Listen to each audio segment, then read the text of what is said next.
بسم اللہ الرحمن الرحیم۔ آج یکم محرم ہے اور آج کے دن حضرت عمر رضی اللہ تعالی عنہ کو شہید کیا گیا تھا۔ حضرت عمر رضی اللہ تعالی عنہ کی فضیلتوں میں بہت سارے فضائل ہیں، لیکن جو مجھے سب سے زیادہ بڑی فضیلت لگتی ہے وہ یہ کہ وہ خود مراد نبوت ہیں۔ اللہ کے نبی علیہ الصلوۃ والسلام نے اللہ سے عمر کے ایمان کو مانگا ہے، تو جس کے ایمان کو اللہ کے نبی نے مانگا ہو وہ شخص اللہ اور اللہ کو نبی کو کتنا محبوب ہوگا۔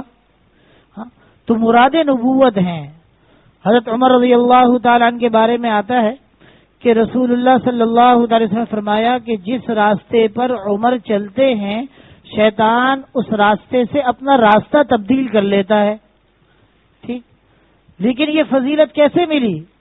یہ فضیلت رسول اللہ صلی اللہ تعالی علیہ وسلم کی برکت سے ملی کہ حضرت عمر رضی اللہ تعالیٰ عنہ کو اللہ نے یہ مقام دے دیا رسول اللہ صلی اللہ علیہ وسلم کی صحبت بابرکت کی بنا پر کہ جس راستے پر عمر اس راستے پر شیطان نہیں چلا کرتا۔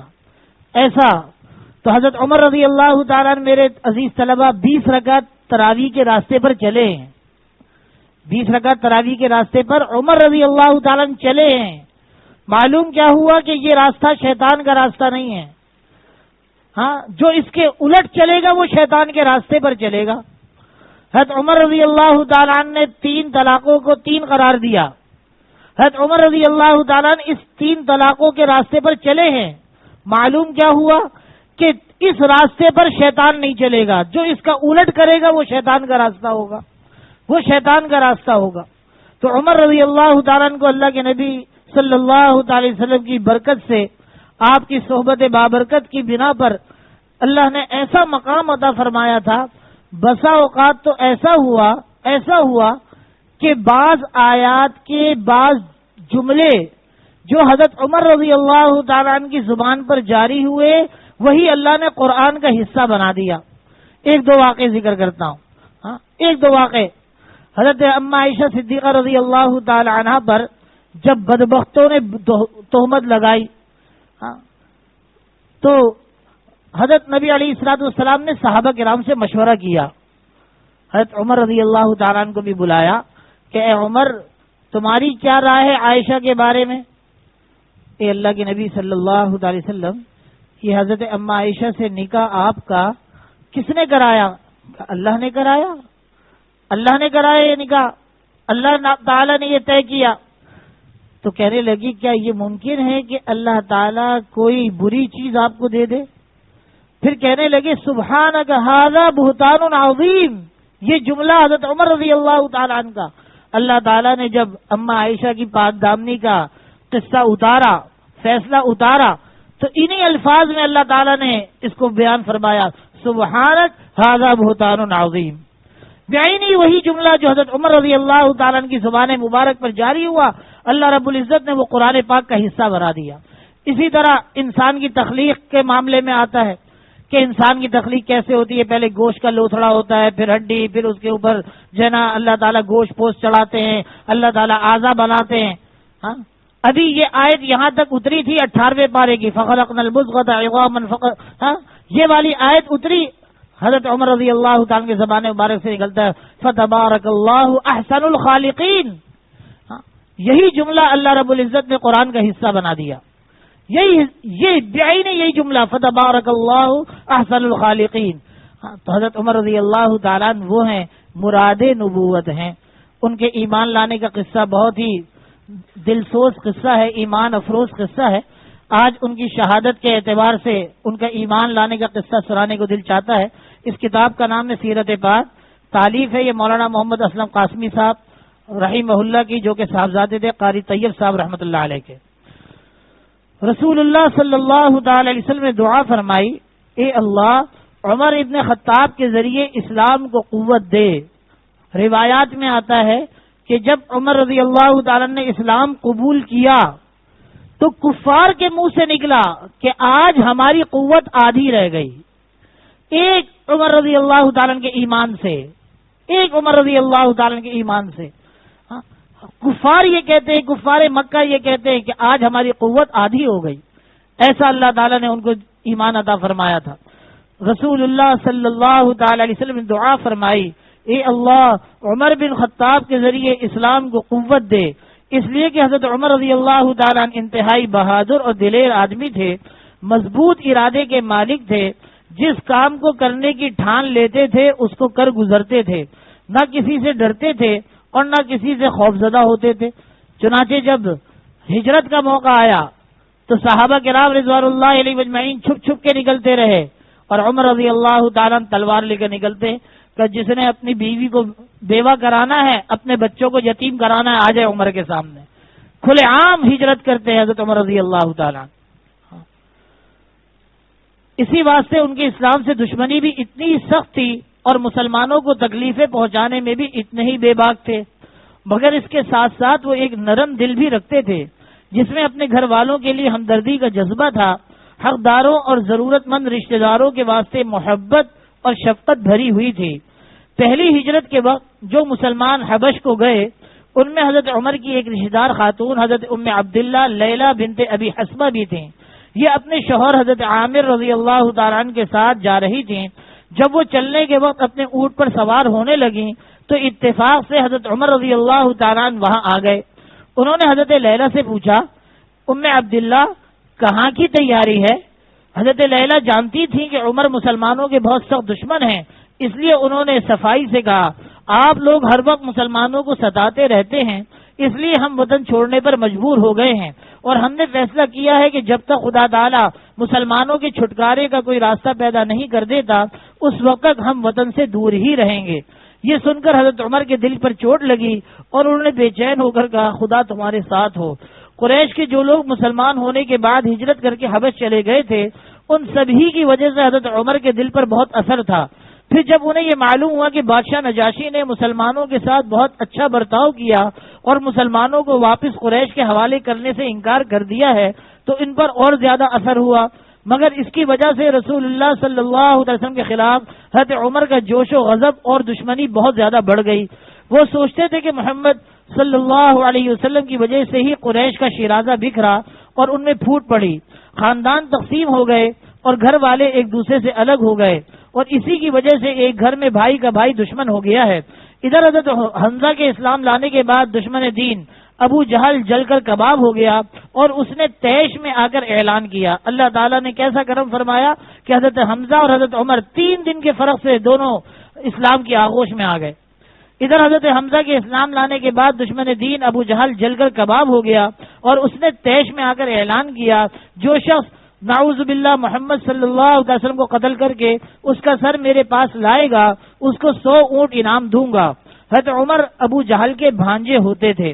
انہوں نے ماموں سے جا کر اس امر کی تصدیق کی. اب حضرت عمر ننگی تلوار لیے ہوئے رسول اللہ صلی اللہ علیہ وسلم کو قتل کرنے کے لیے گھر سے نکلے.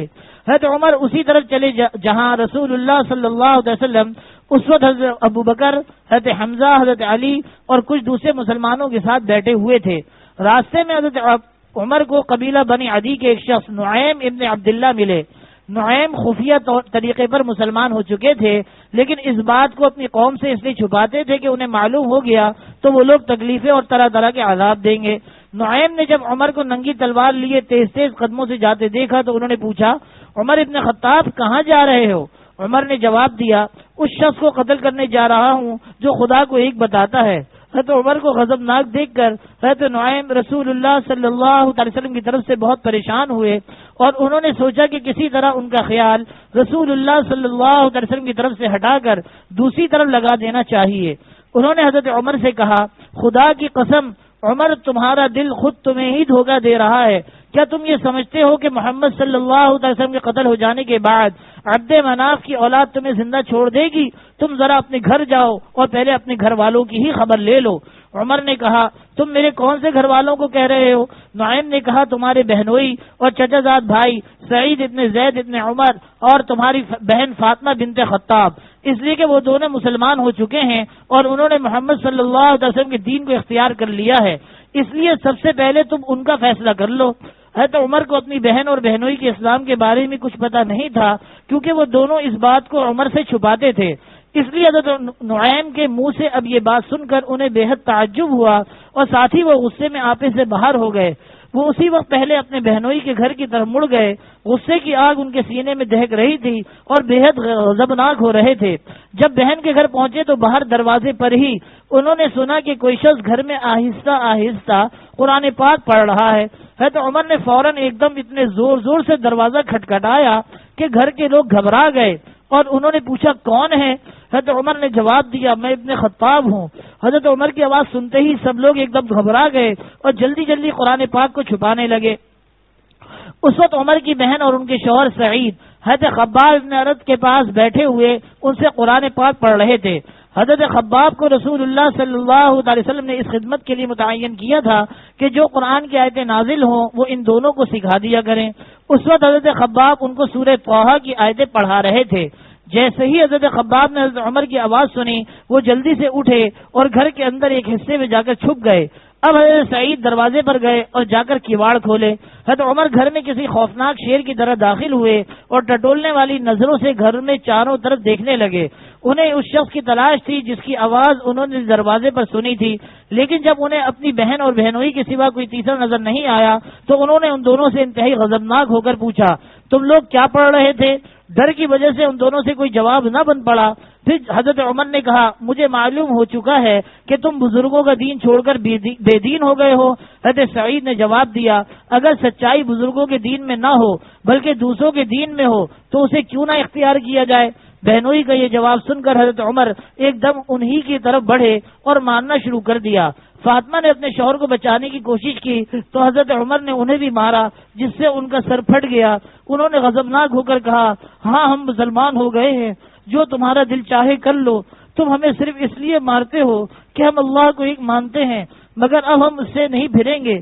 اب حضرت عمر کا غصہ کچھ کم ہوا اور انہوں نے ہاتھ روک لیا، اور جب انہوں نے اپنی بہن کے سر سے خون بہتے دیکھا تو انہیں بے حد ندامت اور شرمندگی ہوئی۔ عمر نے اپنی بہن سے کہا ذرا وہ کتاب مجھے سناؤ جو تم پڑھ رہے تھے۔ فاطمہ نے کہا تم ناپاک ہو اور قرآن کو پاک لوگ ہی چھو سکتے ہیں، اس لیے پہلے وضو کر کے آؤ۔ حضرت عمر نے کتاب لے کر اسے دیکھا، کہیں کہیں سے پڑھا، ان کا دل اس کلام کے جلال اور ہیبت سے کانپ اٹھا اور بے اختیار ان کی زبان سے نکلا کتنا خوبصورت اور کتنا قابل عزت کلام ہے یہ۔ حضرت خباب جہاں چھپے ہوئے تھے انہوں نے وہیں سے حضرت عمر کی یہ بات سنی۔ وہ یہ کہتے ہوئے باہر نکل آئے عمر میری آرزو ہے کہ خدا اپنے نبی کی دعا کو ماننے کے لیے تمہیں چن لیں، دعوت کو ماننے کے لیے تمہیں چن لیں، کیونکہ حضرت رسول اللہ صلی اللہ علیہ وسلم نے دعا کی تھی خدایا عمر ابن ہشام یعنی ابو جہل یا عمر ابن خطاب کے ذریعے اسلام کو قوت دے، اس لیے کاش وہ تم ہی ہو۔ حضرت عمر نے کہا تب پھر تم مجھے محمد کا پتہ بتاؤ خباب، تاکہ میں ان کے پاس جاؤں اور مسلمان ہو جاؤں۔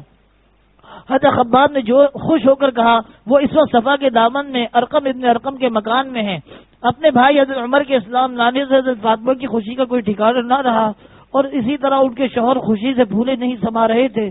حضرت عمر ان دونوں کے پاس ایک مشرک کی حیثیت سے گئے تھے، خدا تعالیٰ کے رسول کو جھٹلاتے ہوئے پہنچے تھے، اور اب وہی عمر اس حیثیت سے یہاں سے نکلے کہ خداوند کریم کو ایک مانتے تھے، خدا کے رسول اور اس کی کتاب پر ایمان رکھتے تھے، اور اس وقت رسول اللہ صلی اللہ علیہ وسلم کے پاس جا رہے تھے تاکہ آپ کے سامنے آپ کے نبی ہونے کی گواہی دیں اور سب کے سامنے اپنے اسلام لانے کا اعلان کریں۔ حضرت عمر ارقم کے مکان پر پہنچے اور دروازہ کھٹکھٹایا۔ اندر سے حضرت بلال کی آواز آئی کون ہے؟ حضرت عمر نے جواب دیا میں ابن خطاب ہوں۔ اس وقت رسول اللہ صلی اللہ علیہ وسلم اپنے کچھ صحابہ کے ساتھ بیٹھے ہوئے تھے، جن میں حضرت حمزہ، حضرت ابوبکر، حضرت علی اور حضرت بلال بھی تھے۔ حضرت بلال رسول اللہ صلی اللہ علیہ وسلم کے پاس آئے اور کہا رسول اللہ دروازے پر عمر ابن خطاب ہے، ہمیں دروازہ کھولتے ہوئے ڈر لگتا ہے کہ وہ اندر آ کر کوئی گڑبڑ نہ کریں۔ رسول اللہ صلی اللہ علیہ وسلم فرمایا انہیں آنے دو، اگر خدا نے اس کے ساتھ بھلائی کا ارادہ فرمایا ہے تو اللہ تعالیٰ اس کو ہدایت دے گا۔ حضرت حمزہ نے کہا اور اگر برے ارادے سے آئے ہیں تو ان کو قتل کر دینا کوئی بڑی بات نہیں۔ دروازہ کھول دیا گیا اور حضرت عمر اندر آ گئے۔ جیسے ہی انہوں نے اندر قدم رکھا حضرت زبیر اور حضرت حمزہ نے ان کو دائیں بائیں سے پکڑ لیا۔ جب حضرت عمر رسول اللہ صلی اللہ علیہ وسلم کے پاس پہنچ گئے تو آپ نے فرمایا انہیں چھوڑ دو، چنانچہ ان کے ہاتھ چھوڑ دیے گئے۔ حضرت عمر آپ کے سامنے بیٹھ گئے۔ رسول اللہ صلی اللہ علیہ وسلم نے ان کا دامن پکڑ کر کھینچا اور خدا سے دعا فرمائی اے اللہ عمر کو ہدایت دے. پھر فرمایا عمر اسلام قبول کر لو. حضرت عمر نے اسی وقت کلمہ پڑھا اشہد ان لا الہ الا اللہ و اشہد انک رسول اللہ. جیسے ہی حضرت عمر نے یہ الفاظ کہے فوراً ہی سارا گھر صحابہ کے نعروں سے گونج اٹھا اللہ اکبر اللہ اکبر. سارا مکان ہیبت و جلال سے لرز اٹھا. وہ سب لوگ حضرت عمر کے مسلمان ہو جانے پر بے حد خوش تھے. رسول اللہ صلی اللہ علیہ وسلم نے حضرت عمر کے اسلام لانے پر خدا کا شکر ادا کیا. اب حضرت عمر رسول اللہ صلی اللہ علیہ وسلم اور آپ کے دوسرے صحابہ کے ساتھ بیٹھ گئے اور حضور سے عرض کیا رسول اللہ کیا ہم حق اور سچائی پر ہی رہیں گے چاہے مرے یا جیئیں؟ رسول اللہ صلی اللہ علیہ وسلم فرمایا ہاں اس ذات کی قسم جس کے قبضے میں میری جان ہے کہ تم چاہے مرو یا جیو سچائی پر ہی رہو گے. حضرت عمر نے کہا رسول اللہ صلی اللہ علیہ وسلم پھر چھپنے کی کیا ضرورت ہے؟ ہم کیوں اپنے دین کو چھپائیں؟ ہم سچائی پر ہیں اور مشرک غلطی پر ہیں. رسول اللہ صلی اللہ علیہ وسلم فرمایا اس لیے کہ ہم ابھی تک تھوڑے ہیں اور ہمارے دشمنوں کی تعداد بہت ہے. حضرت عمر نے کہا اس ذات کی قسم جس نے آپ کو سچا بنا کر بھیجا ہے وہ تمام مجلسیں جس میں کفر کی حالت میں بیٹھا ہوں ان سب میں اپنے مسلمان ہونے کا اعلان کر دوں گا. یہ دن قریش کے لیے زبردست رنج اور صدمے کا تھا کیونکہ حضرت عمر کے اسلام قبول کرنے سے گویا ان کی کمر ٹوٹ گئی تھی. حضرت عمر کے اسلام لانے سے مسلمان جتنے خوش تھے ان سے زیادہ خود حضرت عمر اپنے مسلمان ہونے پر مسرور تھے. حضرت عمر سے نہیں رہا گیا. وہ اسی رات میں بھرے مجمع میں اپنے مسلمان ہونے کا اعلان کرتے پھرنے لگے اور اسی قوت کے ساتھ وہ لوگوں کو اسلام کی طرف بلانے لگے جس قوت سے وہ انہیں اسلام میں داخل ہونے سے روکا کرتے تھے. چنانچہ وہ اپنے ماموں ابو جہل کے پاس گئے جو قریش میں اسلام کا سب سے بڑا دشمن تھا اور رسول اللہ صلی اللہ علیہ وسلم سب سے زیادہ نفرت کرتا تھا. حضرت عمر نے اس کا دروازہ کھٹکھٹایا. ابو جہل باہر آیا اور حضرت عمر کو باہر دیکھ کر اس نے انہیں خوش آمدید کہی اور کہا کس لیے آئے ہو؟ حضرت عمر نے جواب دیا میں تمہیں یہ بتلانے آیا ہوں کہ میں خدا اور اس کے رسول پر ایمان لے آیا ہوں اور جو کتاب رسول اللہ صلی اللہ علیہ وسلم لے کر آئے ہیں اس کی تصدیق کرتا ہوں. جیسے ہی ابو جہل نے حضرت عمر کی بات سنی وہ بہچاکا سا ہو کر رہ گیا اور اس نے حضرت عمر کو دھکا دیتے ہوئے بڑے زور سے کباڑ بند کیے اور غصے میں چلا کر کہا خدا تجھے غارت کرے. قریش نے حضرت عمر پر سختیاں کرنی شروع کی اور انہیں ستانا اور تکلیفیں پہنچانا شروع کی مگر حضرت عمر تلوار کی دھار سے ان کے سامنے بھڑ گئے اور بڑی بہادری کے ساتھ ان کے سامنے کہتے اشہد ان لا الہ الا اللہ واشہد ان محمد رسول اللہ. میں خدا کے ایک ہونے اور محمد صلی اللہ علیہ وسلم کے رسول ہونے کی گواہی دیتا ہوں. اگر تم میں سے کسی نے بھی حرکت کی تو میری یہ تلوار اس کا فیصلہ کر دے گی. حضرت عمر کے اسلام لانے کے وقت تک رسول اللہ صلی اللہ علیہ وسلم حضرت ارقم ابن ارقم کے مکان میں پناہ گزین رہتے تھے. حضرت عمر نے اسلام قبول کرتے ہی حضور سے اس بات کی اجازت لی کہ مسلمان کھلم کھلا بیت اللہ میں جا کر نماز پڑھا کریں. آپ نے اس کی اجازت دے دی. اس کے بعد مسلمان دو قطاریں بنا کر کعبے کی طرف روانہ ہوئے. ایک قطار کے سرے پر حضرت حمزہ تھے اور دوسری قطار کے سرے پر حضرت عمر تھے. جب یہ جماعت چلی تو ان کے قدموں کی چاپ سے رعب داغ ٹپکتا تھا. ان سب نے کعبے میں پہنچ کر بے جھجک نماز ادا کی. قریشی سرداروں نے یہ منظر دیکھا تو انہیں اپنے ظلم و ستم کا محل گرتا ہوا محسوس ہوا، خاص طور سے جب انہوں نے صفوں میں حضرت عمر اور حضرت حمزہ رضی اللہ تعالی عنہما کو دیکھا تو ان کے سینوں پر سانپ لوٹنے لگے. اسی وقت حضور اکرم صلی اللہ تعالی وسلم نے حضرت عمر کو فاروق کا خطاب عطا فرمایا اس لیے کہ اللہ پاک نے ان کے ذریعے سے حق اور باطل میں فرق کر دیا تھا. اللہ تعالی ہمیں بھی ان کے ایمان سے کچھ ایک ذرہ عطا فرما دے. ہم سب کی بخشش کے لیے کافی ہو جائے گا میرے بھائی. اللہ تعالی ایسا ایمان کہ ایک ذرہ بھی مل گیا انشاءاللہ ہم سب کی بخشش کے لیے. اور ان سے محبت ایمان کا تقاضا ہے. ان سے محبت ایمان کا تقاضا جس کو حضرت نبی علیہ الصلوۃ والسلام خود فاروق کا لقب دے دیں. خود بتاؤ اس کا مقام کیسا ہوگا میرے بھائیوں، جس کے بارے میں اللہ کے نبی فرمائے لو کان بعدی نبی لکان عمر، کہ اگر میرے بعد کوئی نبی ہوتا تو عمر ہوتے. ولیکن انا خاتم النبیین لا نبی بعدی، لیکن میں نبیوں میں سب سے آخر میں آنے والا ہوں. ہاں میرے بعد کوئی نبی آنے والا نہیں. تو ایسے مقام کے حضرت عمر رضی اللہ تعالیٰ عنہ ہے. تو ان کے واسطے سے تو ہمیں دعائیں کرنی چاہیے اور کتنا اللہ کا شکر ادا کرنا چاہیے کہ اللہ تعالیٰ نے ہمیں اس طبقے میں پیدا فرمایا ہے جو حضرت عمر رضی اللہ تعالیٰ عنہ سے محبت کرنے کا دعویٰ کرتا ہے. اور یہی محبت انشاءاللہ روز قیامت نجات کا ذریعہ بھی بن جائے گی. فجر کی نماز پڑھنے والے جماعت سے مسجد کے اندر ماشاءاللہ ماشاءاللہ 100% ہونے چاہیے بھائی، 100% ہونے چاہیے. ہاں سب کے سب طلبہ اس کی فکر کرے. ہاں کوئی ایسا ایک طالب علم بھی نہ ہو جو نماز گھر میں، ارے گھر میں یہ تو عورتوں کا کام ہے، عورتوں کا کام. آج تو ہم نمازیں چھوڑتے ہیں. رسول اللہ صلی اللہ تعالی وسلم نے فرمایا کہ میرا دل چاہتا ہے کہ امامت کسی اور کو دے کر مدینے کے جوانوں کو جمع کروں، نوجوانوں کو، اور کہوں لکڑیاں جمع کرو، اور وہ لوگ جو گھروں کے اندر نماز پڑھ لیتے ہیں، چھوڑتے نہیں ہیں، نماز پڑھ لیتے ہیں، ان کے گھروں کو آگ لگا دوں۔ نماز پڑھنے کے باوجود گھروں کو آگ لگ رہی ہے، یہاں گھروں میں نماز ہی نہیں ہو رہی ہے، گھروں میں نماز نہیں ہو رہی ہے۔ فجر کی نماز میں کتنے نمازی ہیں ہمارے محلے کے اندر میرے بھائی؟ ہاں، مسلمانوں کی بستی ہے جناب، اور مسجد بے آباد ہے۔ مسجد کی صفیں روتی ہیں کہ ہائے کاش ہمیں آباد کرنے والے پیدا ہو جائے۔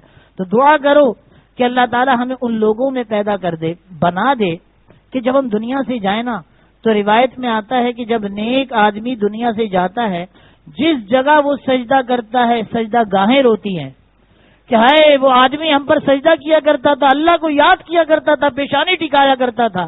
ہاں، وہ زمین بھی روتی ہے، وہ آسمان کا ٹکڑا بھی روتا ہے۔ ہاں، اور جو لوگ اللہ والے ہوتے ہیں ان کے لیے اللہ تعالیٰ کیا کرتے ہیں؟ مچھلیوں کو حکم دیتے ہیں، جو دریا میں رہنے والی مچھلیاں ہوتی ہیں وہ بھی ان کے لیے دعائیں مغفرت کرتی ہیں، اور بلوں میں رہنے والی چوٹیاں بھی ان کے لیے دعائیں مغفرت کیا کرتی ہیں۔ تو میرے عزیز طلبہ، نیک بننے کی ضرورت ہے، نیک بنو، نیک بنو۔ ہاں، دنیا نہیں دیکھنی ہے۔ جس نے دنیا کو دیکھا اس نے اللہ کو چھوڑا، اور جس نے اللہ کو دیکھا اس کو دنیا چھوڑنی پڑتی ہے، اس کو دنیا چھوڑنی پڑتی ہے، عزیز و اقارب چھوڑنے پڑتے ہیں، ہاں، بڑے تانے سہنے پڑتے ہیں، صحیح، لیکن کیا ہے؟ اللہ کا حکم پہلے ہے۔ صحابہ کرام کو گھروں سے نکالا گیا، ہجرت پر مجبور کیا گیا۔ اگر یہ ہجرت کا واقعہ پیش نہ آتا تو آج ہمارے لیے بہت مسئلے کھڑے ہو جاتے۔ ہم کہتے جی ان پر تو کوئی آزمائش ہی نہیں آئی، ان پر تو جیسی آزمائش آئی ہم اس آزمائش کا ایک گنا تصور بھی نہیں کر سکتے میرے عزیز طلبہ۔ تو اس لیے نیتیں کریں، کل سے ہر طالب علم فجر کی نماز جماعت سے پڑھنے والا ہوگا انشاءاللہ تعالی۔ ٹھیک، 14 اگست آ رہی ہے۔ 14 اگست کب ہے؟ انشاءاللہ ہفتے والے دن 14 اگست آئے گی، مدرسے کی چھٹی نہیں ہے۔ ٹھیک، اسی طرح 9-10 محرم آ رہی ہے، صرف 10 محرم کی چھٹی ہوگی، وہ بھی حالات کے پیش نظر۔ 9 محرم کی چھٹی نہیں ہے، پہلے سے اطلاع کر رہا ہوں آپ لوگوں کو۔ 14 اگست کو اور زیادہ قرآن شریف پڑھنا چاہیے، اللہ تعالیٰ کی نعمت ملی، پاکستان ملا، ہاں، کلمے کی بنیاد پر یہ اسلام کا جنہیں قلعہ ملا۔ اور واقعی کہتا ہوں، آپ پوری دنیا میں دیکھ لیں، اللہ تعالیٰ نے جو حرمین شریفین کے بعد اس پاکستان کو، اور پاکستان میں خصوصاً اس کراچی کو جو حیثیت عطا فرمائی ہے، پوری دنیا میں آپ کو ایسا دین آپ کو نہیں ملے گا، ایسا دین۔ اور ایک خوشخبری سناتا ہوں، کل آپ بچوں نے دعا کی نا، آج الحمدللہ اس کے ثمرات آئے ہیں، آج اس کے ثمرات آئے ہیں۔ تو آپ دعا نہ چھوڑنا میرے عزیز طلبہ، آپ کے اٹھے ہوئے ہاتھ انشاءاللہ تعالی نہ صرف اس کی جگہ بلکہ اس کی جو ہے نا تعمیرات کا بھی اللہ تعالیٰ انتظام کرا دیں گے۔